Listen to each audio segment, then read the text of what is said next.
el papel versus el entorno o lo digital. Se trata de un debate, a veces incluso un combate, se pretende, que ha marcado y sigue marcando el sector editorial. Se ha hablado, pensado y escrito mucho sobre eso, pero ¿qué pasa si ese debate pasa del libro a los prescriptores, a la crítica, al periodismo cultural? Pues pasa, y perdone la arrogancia en contestar a mi propia pregunta, que surgen mesas redondas como la que a continuación vamos a disfrutar. El futuro del formato papel en el periodismo cultural. La nueva competencia digital, la renovación de formatos y la credibilidad se entrecruzan con nuevas variables que generan al mismo tiempo oportunidades e incertidumbre. Esta mesa está moderada por Concha Barrigós, es redactora jefe de Cultura y Espectáculos de la agencia EFE. Confía en la prensa escrita como espacio natural de la información sobre libros y literatura frente al poco hueco que han generado la radio o la televisión. Les recuerdo que, antes de dejarle el sitio del estrado a Concha, que después de la mesa habrá también tiempo para ustedes, para las preguntas. Insisto que nos pueden ver por streaming accediendo al enlace de YouTube en nuestra página web y también nuestro hashtag, nuestra etiqueta, @autor17. Así que les dejo con Concha Barrigós y esta mesa que le va a presentar ella. Cuando quieras, Concha, todo tuyo. Un aplauso, por favor. Gracias.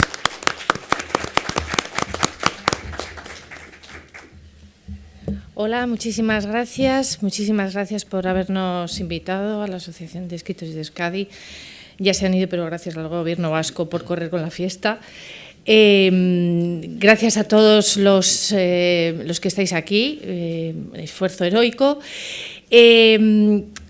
Quiero, ya que lo ha dicho Joel, sin que nos hubiéramos puesto de acuerdo, quiero empezar por una cosa que me ha llamado muchísimo la atención esta mañana de la intervención de Sam Missingham, que haciendo honor a su apellido, sea Missing, una cosa, esto también es de Joel y Marieta, sea Missing una cosa que a mí me parece muy importante. Lo acaba de decir Joel. La prensa, como todos sabéis, hace cosas bien y hace cosas mal. De las que hacen bien yo creo que es dedicarse a la cultura, en mayor o menor espacio, y en ser el altavoz de quienes empiezan a escribir, de quienes llevan escribiendo mucho tiempo o de quienes han dejado incluso de escribir y han fallecido. No solo de escribir, de pintar, de cantar, de hacer teatro y de todas muchas cosas. Y sin embargo, todos los que habéis estado en su presentación, recordaréis que en ningún momento ha mencionado a la prensa, en ningún momento. La prensa no es medio para ningún escritor, ni que se autoedite, ni que le edite Planeta. No existe para ella. Y esto me ha llamado poderosamente la atención. Yo quisiera que luego lo comentáramos. Mi mesa es, tengo el placer y el honor de presentar a tres personas que lo saben todo de este negocio, porque han estado en uno y en otro lado, y esta experiencia no la tiene tanta gente. Son Guillermo Busuttil, son César Coca y Winston Manrique. Una brevísima introducción de cada uno de ellos. Guillermo Busuttil es columnista de opiniones, crítico literario en La Opinión de Málaga, pero es también el director de una heroica revista que se llama Mercurio, que se publica en papel y se publica también en digital. Es además autor, tiene un libro precioso que se llama Vidas Prometidas, que ganó el Premio Andalucía de la Crítica. Y él opina que el periodismo cultural, tal y como lo conocemos, va a desaparecer víctima del desinterés del empresario. Y yo también pienso que si todos los que llevan este negocio son como Sam, estamos muchísimo más en peligro de lo que creemos. César Coca es adjunto a la dirección del Correo y es el responsable del suplemento Territorios de la Cultura. Como es licenciado en periodismo, pero también en sociología y políticas, pues se lo sabe todo, en latín y en euskera. Es también profesor de la Universidad del País Vasco y de un máster de periodismo multimedia. y además autor de ensayos como el muy sugerente y recomendable García Márquez canta un bolero. Se define como un lector compulsivo y es el autor del blog Divergencias. Con una heroicidad añadida, que es que en 20 años, ¿no?, que llevas nunca...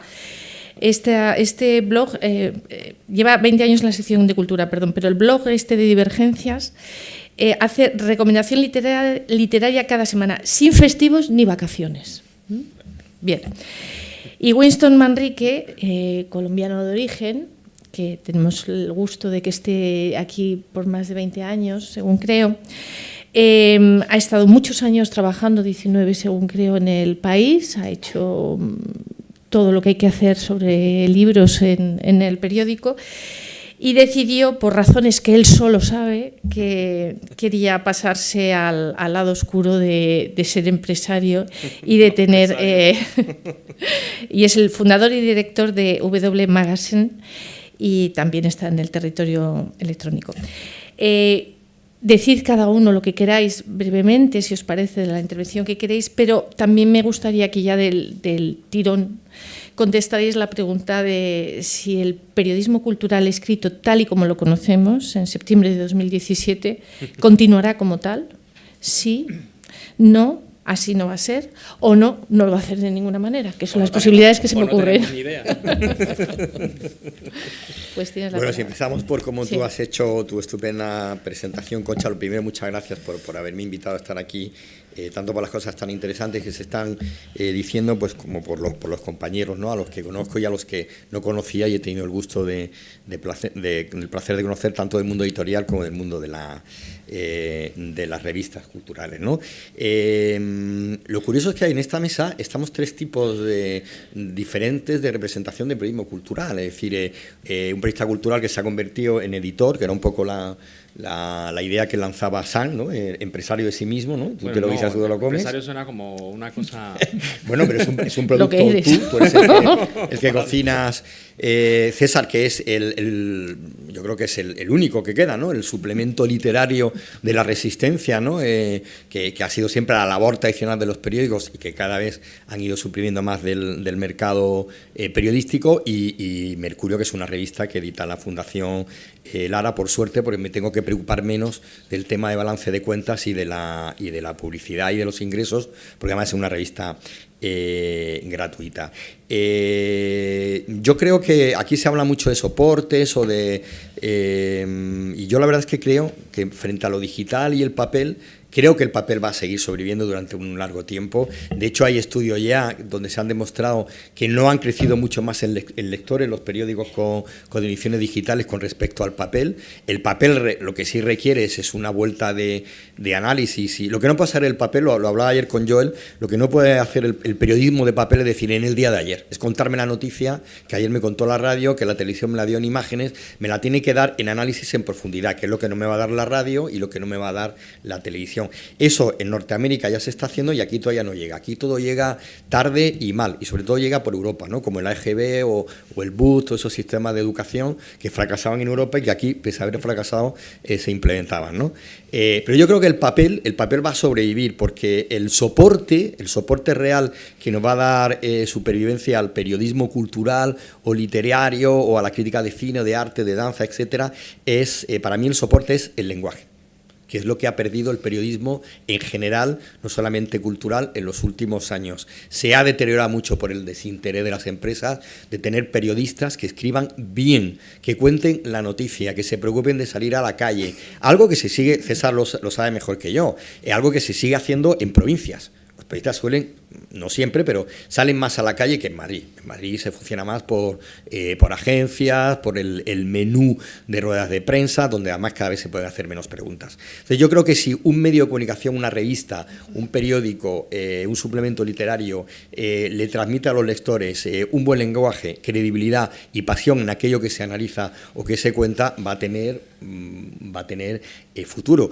Curiosamente luego, si todos nos metemos en las ediciones digitales de revistas y de de periódicos, vemos el chorizo de texto que no tiene nada que ver con el lector de lo digital, que lo que quiere es un producto mucho más directo, más corto, más sintético, más...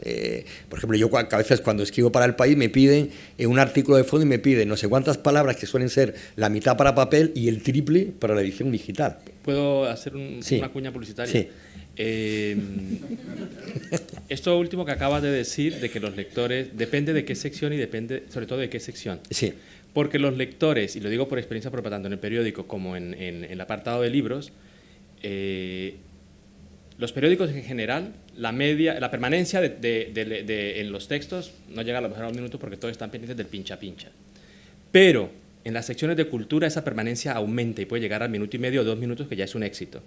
Y si entras ya a los textos, ya es que, perdonad que lo haga porque son las cifras que yo conozco de mi caso, triplica al del resto de música, del de arte, porque el lector que lee algo relacionado con el mundo del libro es un lector cualificado. Claro, porque el lector, y lo va a leer. El lector. Le pongas 500 palabras o le pongas 2000. Es decir, no es lo mismo. Sí, no, pero yo me tiene más refería en capacidad general, de resistencia evidentemente. y de interés. Sí. Con lo cual, ese es un mito que los propios periódicos se han empeñado en decir no, que tiene que ser textos breves porque la gente no tiene tiempo. No, el lector luego, si está bien escrito, como tú dices, que es una cosa que se ha perdido, va a leer. Porque no hay tampoco tanta información cultural y literaria todos los días para leerte un buen artículo en cualquier género periodístico. Entonces yo creo que eso es una cosa, juega a favor del mundo del ecosistema del libro, vamos. Sí, 2 minutos menos para y del Winston. papel. Termino Guillermo. para darle a mis compañeros. O sea, por cerrar lo que había dicho Sam, ¿no? del tema de los críticos, los escritores, donde realmente quieren salir retratados, es en Babelia, en papel, es en Territorios, en papel, es en Mercurio, en papel, y no tanto en los blogs, que sí, habrá gente que escribe muy bien en los blogs, hombre, como César, pero en líneas generales el crítico o el reseñista, entre comillas, de blog es gente amateur, que tiene todo su derecho y como lector a expresar su lectura. Pero el escritor, a mí me pegan unas palizas tremendas de correo, y me imagino que a César y que a Winston lo que quieren es salir en una revista o en un suplemento de prestigio que pueda ser como el aval. He salido en Babelia, he salido en Mercurio, he salido en Territorios, porque es lo que le da el aval de que su libro es bueno. Gracias. César. Buenos días. También lo primero es agradecer la invitación para estar aquí, para poder compartir con ellos y con todos ustedes algunas ideas a propósito de esto. Muy telegráficamente. Yo voy a hacer preguntas quizá, o voy a dejar cosas aquí, apuntes, sobre los que luego, si les parece, hablamos. Todavía en este momento la lectura de libros gana por goleada la lectura de libros en papel a la lectura de libros en formato digital, lo cual debería hacernos pensar también en que quizá en este ámbito las cosas no son exactamente iguales que en otros. Tengo la impresión de que la lectura en papel parece guiada por un criterio más claro. Una anécdota, una compañera hace ya cosa de 3 años o 4 quizá, una compañera de la redacción con la que hablaba muchas veces de libros y tal, un día me dice, bueno, me acaban de regalar el último modelo, el más estupendo de libro digital. Hombre, mira, qué bien. Yo tengo uno que he arrancado 2 veces, es decir, en 5 años así que hace que lo tengo. Le digo, hombre, mira, qué bien, siempre te quejabas de llevar libros en el bolso y tal. Dice, y además no solamente eso. Dice, el otro día entré en una web y me bajé 1000 títulos. Por supuesto, todo gratis, claro. Le digo, 1000 títulos, pero escogidos uno. Dice, no, cogí todos. Vale, o sea, ese es el criterio con el que muchas veces se descargan los libros en el soporte digital. Primero, los periódicos, a propósito de la supervivencia, los periódicos en papel, también es verdad que compartimos soporte, el contenido de nuestros suplementos está todo él volcado en formato digital, de manera que no es que seamos los antiguos en papel o no, hacemos en papel, pero también hacemos en digital. El lector que quiere soporte digital nos puede leer absolutamente igual en soporte digital, incluso en algunos casos enriquecido. Por ejemplo, los contenidos de música de Territorios con frecuencia llevan vídeos y llevan otras cosas que no lleva el papel, evidentemente. Hace también cosa de un año pregunté a algunos libreros de Bilbao qué impacto tenían las recomendaciones que hacíamos en los suplementos en papel y qué impacto tenían las recomendaciones digitales. En mi caso, que como decía Concha, hago todas las semanas una reseña, una recomendación, no es una crítica, es una reseña, es una recomendación de un libro digital. La respuesta de los libreros fue coincidente en todos los casos. Para nosotros supone mucho más que hagáis una gran reseña en papel a que hagáis una reseña en digital. El lector del libro papel se guía más por el criterio del papel que el digital. Puede ser que pase lo contrario también. Si queréis o si quieren lo comentamos luego, pero me he ido al barómetro del CIS para ver cómo se deja guiar la gente, los lectores, cómo se dejan guiar. Y hay algunos datos muy interesantes, simplemente apunto uno, porque repito, luego esto podemos verlo con más detalle. El 60%, el 60,7% de los lectores, el barómetro es del año pasado justo, preguntado cuál es por qué elige un libro, el 60,7% dice mi propio criterio. El 26,5% dice recomendaciones de familiares o amigos, el 3,8% orientación de profesores y o especialistas, el 3,5% información de medios de comunicación, el 1,7% recomendación de libreros, el 2,3% recomendaciones u opiniones en Internet. Creo que esta encuesta hay que releerla, pero eso es lo que dice el tema. Y luego un último apunte, estoy viendo estos días que cada vez más en las redes sociales aparecen eso que se llama, me niego a decirlo en inglés, eso que se llama las personas que influyen en la lectura, y les diré que la última es que el último libro de Ken Follett lo está recomendando en las redes sociales un modelo. Un modelo me refiero a un chico que anuncia ropa, que sale elegantísimo como si estuviera en un anuncio del Corte Inglés, con el libro en la mano y dice, no sé ustedes, pero yo ya tengo entretenimiento para los próximos días. De eso también podemos hablar. Gracias. Winston. Empiezo por responder la pregunta de Concha. Yo creo que el periodismo cultural, como todo el periodismo y todo el mundo editorial, está cambiando. Es decir, el modelo de negocio y de la industria y del mundo se jubiló ya sobre todo se ha acelerado el cambio ya hace 10 años, por decirlo así, como tiene una inflexión con la llegada del libro electrónico en el 2007-2008. Los periódicos están, estoy de acuerdo con ellos que las ediciones impresas en el campo de la cultura van a continuar. Yo creo que son más necesarias que nunca. Lo que ocurre es que lo que están haciendo la gran mayoría de periódicos, y están corrigiendo ya el Washington Post y los grandes periódicos, y nos falta en el mundo hispanohablante es que se hace lo que llamábamos en el país el volcadismo de los textos, es decir, están los textos en la edición impresa y se suben a las ediciones digitales. Y las ediciones digitales tienen un 21 diseño, que es título, foto y el chorizo de texto, perdonad la expresión, no tiene más. Con lo cual, la experiencia de leer ese artículo en Internet es aburridísima, visualmente, es decir, teniendo en cuenta que siempre yo considero, en el campo de la cultura más, la palabra escrita y como esté escrito el artículo es el corazón y la espina dorsal de esa pieza en cualquier género periodístico. Pero es indiscutible que si ese escenario o esa escenificación de esa información está mejor presentada, resulta placentera más esa lectura. De la manera que un libro en papel está bien editado, si no te hacen las hojas y pues en el mundo digital es la misma experiencia. ¿Qué pasa? Que los periódicos todos tienen el mismo diseño, o las revistas. Entonces, no ha habido un esfuerzo realmente por diseñar. Tú en el papel te ponen un diseñador para que dibujes una página y pones la foto, el destacado, lo que tú quieras. En el mundo digital, no. Todo es exactamente lo mismo y todos hemos estado y navegado por periódicos de cualquier parte del mundo hispanohablante o más allá. Entonces, yo creo que ese es un problema, yo creo que parte del fracaso o no fracaso de la lectura, de la cultura y la literatura en digital es de nosotros los periodistas, es decir, sobre todo digamos de los dueños de los medios que no invierten en eso, creen que simplemente con volcar el texto es suficiente y no es así. Si yo no me puedo, de la misma manera que el editor se esmera por un buen producto, el periodista, en este caso no depende tanto del periodista como del medio, debe crear las herramientas para que resulte placentero eso. Y hay una experiencia, es decir, si Steve Jobs fue uno de los que se preocupó porque estos aparatos y todos sus primos resultaran más empáticos para el lector, cuando antes era una cosa como que aburrido, Internet, lo digital, y lograron crearle unas curvas y miles de pirrinchis y cosas, y hoy se ha familiarizado con nosotros y forma parte de nuestra vida, los textos digitales todavía no lo son. Winston, ¿tú crees que el periodismo, tal y como lo conocemos, cultural, en medios impresos, permanecerá? Guillermo ha contestado. ¿Tú qué contestas? Yo creo que sí, pero tiene que, y estoy de acuerdo con lo que dice él, tiene que ser, es decir, no podemos seguir leyendo el periódico de ayer. El mundo digital,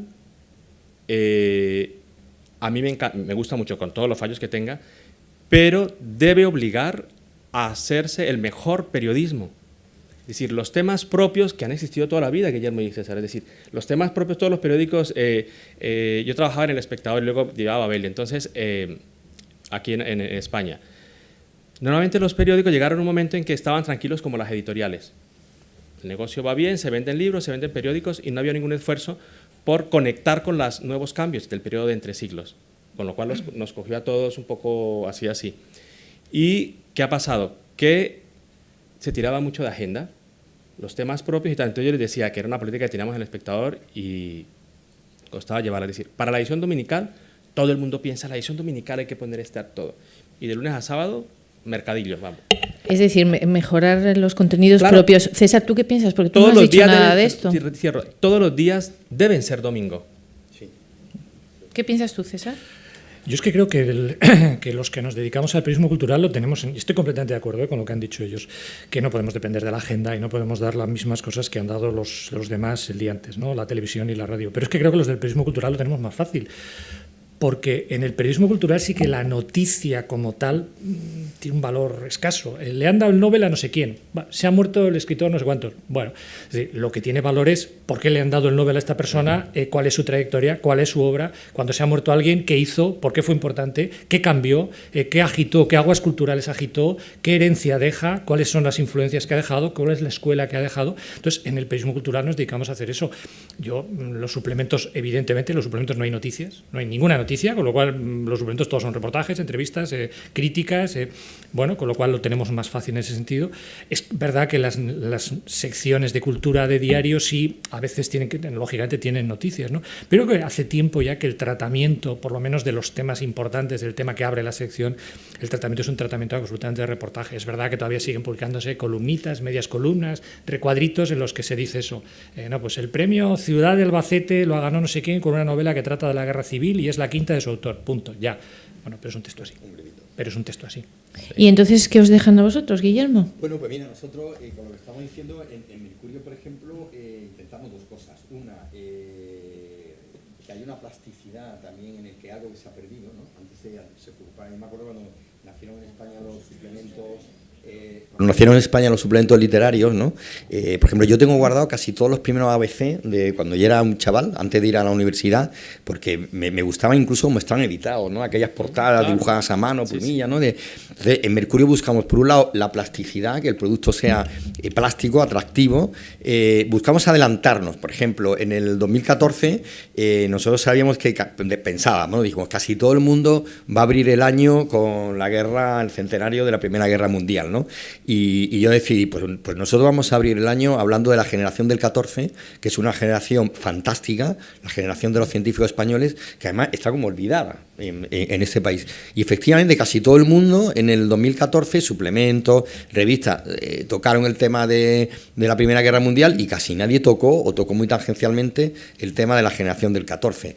Ahora en septiembre, pues nosotros hemos sacado el dossier dedicado al octubre, a la Revolución, para no sacarlo en octubre, porque todo el mundo va a salir en octubre. Y con lo que ha dicho Winston, nosotros sí nos hemos preocupado en la edición digital de que tenga esa plasticidad. Entonces los lectores de Mercurio, que tenemos sobre todo en Latinoamérica muchísimos lectores, porque justo antes de la crisis yo estaba diseñando un producto que estaba muy entusiasmado con él, que era añadirle a la revista 4 páginas más para que pudiésemos publicar reseñas de libros que se editan allí y que no llegan aquí, de Alfaguara, de otros sellos independientes latinoamericanos que no llegan a España, y al revés. Y al mismo tiempo mandarle a las sucursales de Planeta en Latinoamérica, mandarle el PDF para que ellos pudieran editar allí la revista con la publicidad que pudiesen conseguir allí. Y justo llegó el estacazo del 2013.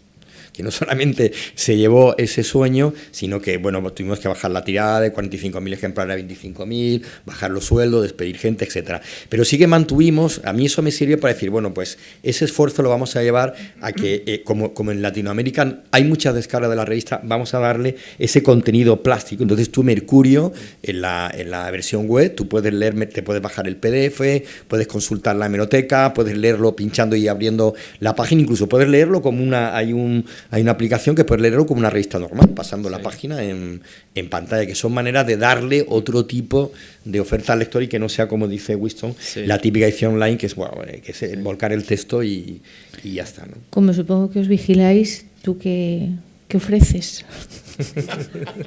No nos vigilamos, nos compartimos, ¿no? Y nos retroalimentamos.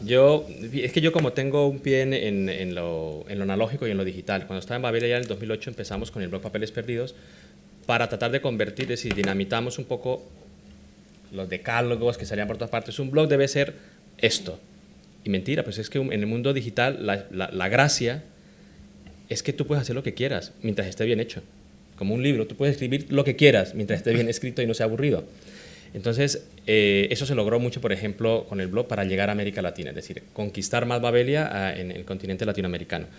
Y luego, con W Magazine, que algunos de ustedes habrán recibido en el hotel la edición impresa, que es para momentos puntuales, a mí lo que me interesa y lo que me ha ido del periódico es para experimentar en el mundo digital, sin que lo vea como un mundo digital. Yo es que me considero que estoy en un mundo dual donde es un solo espacio, analógico y digital. Es decir, somos anfibios.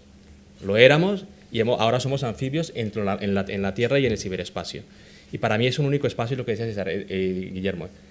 La escritura, es decir, el lenguaje es el territorio. Da igual si va en papel, en revista, me da igual. En ese sentido, yo sí que he intentado, es decir, en el magazine como en Mercurio, que sea una experiencia la lectura digital, tanto en el celular como en el iPad y sobre todo en el PC, porque ahora mismo, en mi caso, digamos, es 48% celular la lectura, 50% en el computador, en el ordenador y 2-3% la tablet, con lo cual los diseños se aprecian. Y ahí yo estoy sumando, que estamos sumando, y es que aparte de los temas propios que hemos hablado, también la propia Internet permite crear, por ejemplo, fotorrelatos, audiorelatos, que no es colocar una foto y el texto como pie de fotos grandes, no, sino que también realmente hay un making of, un trabajo detrás para ofrecer otro tipo de lectura sobre unos hechos y tratar de convertir, que es una de las componentes, de los pilares del magazine, y es, con mi experiencia, yo voy por las ferias de Frankfurt o aquí mismo, donde fuera, convertir al lector en testigo casi directo y en vivo en directo de los hechos que ocurren en el Feria de Guadalajara, Buenos Aires o ahora en Formentor, que será la próxima semana, con audios, con vídeos, en texto, pero no como un mero adorno, sino como parte completa y complementa la narración, ¿no? Entonces yo creo que Internet nos está permitiendo ensanchar realmente las formas de comunicar en el campo de la literatura, que es muy bonito. César, esta plasticidad de la que habla Guillermo, esta cintura que tiene en el caso de la de Winston, ¿a vosotros os empuja, os arrastra, os está todo el día...? Yo suelo decir que nosotros tenemos un suplemento muy modesto por sus recursos. No los voy a decir porque me sentiría un poco avergonzado. Dilo. No los voy a decir. Pero tenemos el suplemento cultural más bonito de España. Sí. O sea, el más atractivo, el más visual, el más trabajado, tal, que está lleno de